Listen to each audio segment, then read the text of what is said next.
Hello and welcome. Today we're diving into a big one, a retirement showdown between two of Southeast Asia's heavyweight beach destinations. We've got Bali, Indonesia, versus Da Nang, Vietnam. Now, both are gorgeous, both are pretty affordable, but believe me, they are worlds apart when it comes to what it's actually like to live there. And that's really the whole point of this explainer, isn't it? We want to help you figure that out. We're going to get into the nitty-gritty, the real costs, the visa headaches, and the day-to-day vibe of each city. The goal is to see which one of these versions of paradise actually lines up with your retirement dream. All right, let's get right to it, starting with the factor that's top of mind for pretty much everyone, money. And you know what? Right out of the gate, we have a very clear winner. I mean, just look at those numbers. The bottom line is pretty stark. A really comfortable retirement in Da Nang, and we're talking a nice modern apartment, eating out whenever you want, private health insurance, the whole deal. It can be done for so much less than in Bali. That gap has actually been getting wider over the last few years as Bali's popularity just keeps pushing prices up and up. And here's a perfect example of what we're talking about. In Da Nang, you can snag a modern, fully furnished one-bedroom apartment right near the famous Mai Kea beach for as little as $350 a month. I mean, that is just an incredible value for a prime location by the ocean. It's almost hard to believe. Now let's flip over to Bali for a second. This is where a simple lifestyle choice can really start to add up. Because of some really heavy import taxes in Indonesia, a simple bottle of mid-range imported wine, something you might enjoy a few times a week, can cost you a shocking $20–35. That one thing alone can tack on hundreds to your monthly budget. And what's so fascinating when you break it down like this is that the savings are everywhere. I mean, look at the rent difference, obviously. But then check out a meal at a Western restaurant. It's way pricier in Bali. Even your electricity and water bills are lower in Da Nang. So the key takeaway here is that the savings in Da Nang aren't just from one big thing. They're across the board in all the little day-to-day expenses.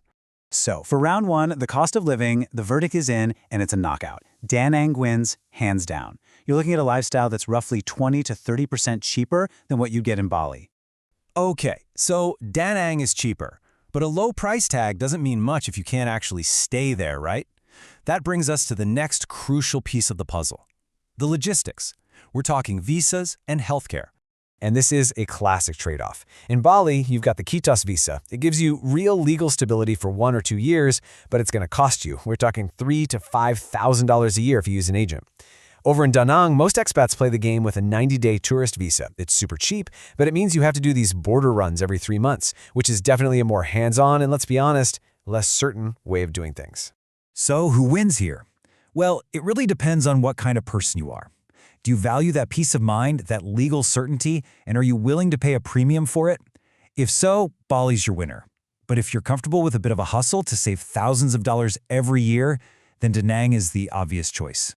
Now hold on. Before we move on, I need to pause on what the research calls the single most critical piece of advice for anyone even thinking about moving to either of these places. Please pay close attention to this next part. Just let that sink in for a second. Okay, so for routine stuff, a checkup, a twisted ankle, the hospitals in both cities are fine. But neither place is a top-tier medical destination. For any serious health issue, a heart attack, a major surgery, the standard procedure for expats is a medical evacuation flight to a world-class hospital in Bangkok or Singapore. Without the right insurance, that flight alone could wipe out your life savings. And what that means is, when it comes to healthcare, it's a draw. The fundamental requirement is exactly the same for both locations. You absolutely, positively must have a comprehensive international health insurance plan that specifically includes medical evacuation coverage. This is not a nice-to-have. It's a non-negotiable part of your budget. Okay, with all this serious stuff out of the way, let's get to the fun part. What does it actually feel like to live in these places? What's the day-to-day vibe? This is where the decision becomes really personal. Bali just has this unique, almost magical atmosphere. It's soaked in Hindu culture, and there's a real spiritual vibe. It also has a massive, diverse international community, so it's incredibly easy to find your people. It's a world capital for yoga, wellness, surfing, you name it. The big downside? Oh my gosh, the traffic. Down south, it is absolutely brutal and can genuinely mess with your quality of life.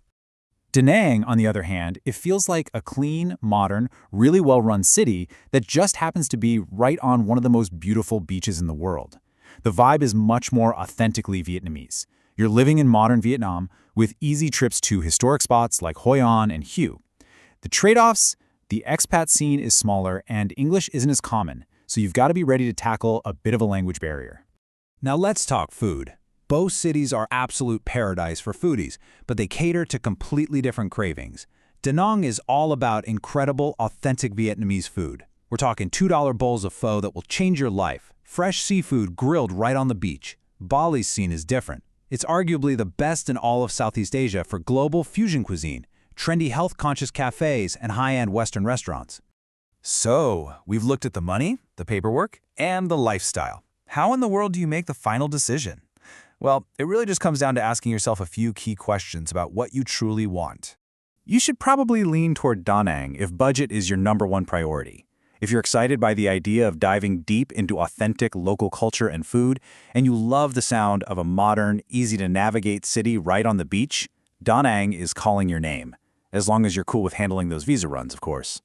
But you should choose Bali if having a huge, ready-made international community is at the top of your list. If your dream retirement involves yoga studios, surf lessons, wellness retreats, and a world-class Western food scene, then Bali is where you belong, especially if you're willing to pay that premium for the peace of mind that comes with the Kitas visa. In the end, neither of these places is a compromise. They're both extraordinary places to live, just in very different ways. So the only question left to answer is the one right there on your screen. Which version of extraordinary is the right one for you? Thanks for joining us.